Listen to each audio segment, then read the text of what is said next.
Members of our Congress, you will always have within our government those that are above the law.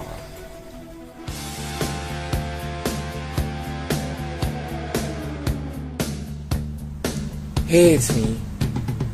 And as you know, Mueller has many different objectives: to protect the deep state, to go after anybody who helped Trump and get them in legal problems, so that they have to hire lawyers and spend a fortune and maybe lose their life savings. Even when they're not even indicted, they will spend all that money. And of course, he's also there to help Hillary Clinton to prepare a path for 2020.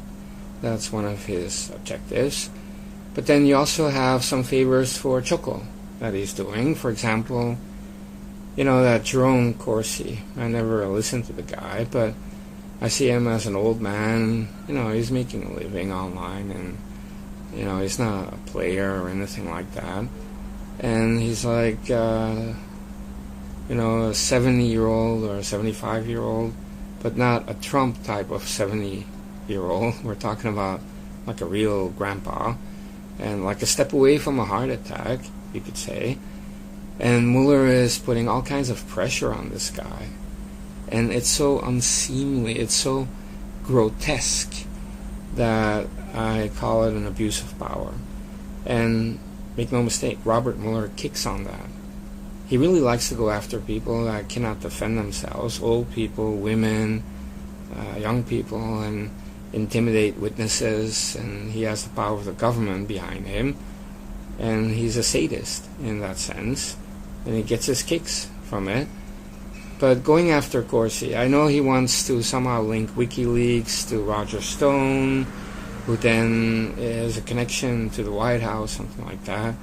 Throw in a Manafort to concoct some phony story about Russia collusion. And it's a farce. But I also believe that he's doing a favor for Choco, because Corsi was one of these people that really went after the certificate of birth of Barack Hussein Choco. And Sheriff Arpaio, as you know, the law also went after him. He ended up in jail, only to get a pardon from Trump later, and he's now out of jail.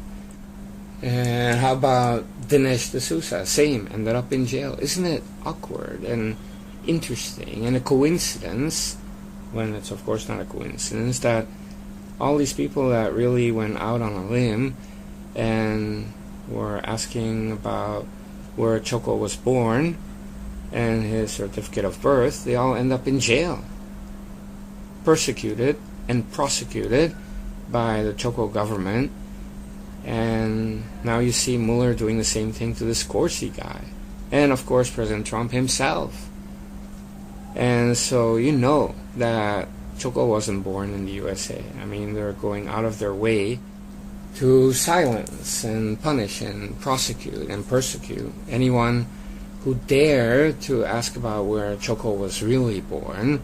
And so I really believe that is part of the reason why they're going after this old man who's an